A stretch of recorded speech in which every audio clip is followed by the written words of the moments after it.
In this lecture, we'll discuss some of the important concepts related to the limits. Let's first start with the limit of a function at infinity. The limit of a function at infinity means the behavior of the function as x approaches to infinity. Suppose the limit is k, then it would mean that when limit x approaches to infinity, f of x would give us the value of k.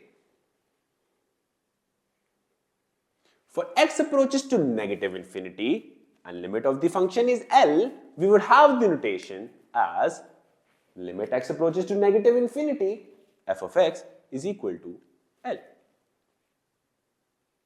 Now moving on, we have limits involving trigonometric functions. Now on your screen, we have displayed you some of the important equations of limits involving trigonometric functions.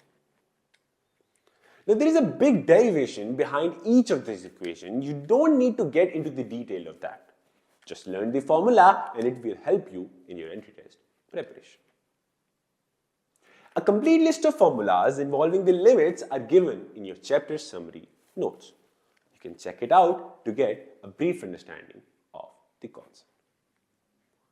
Well, that's all from us in today's lecture.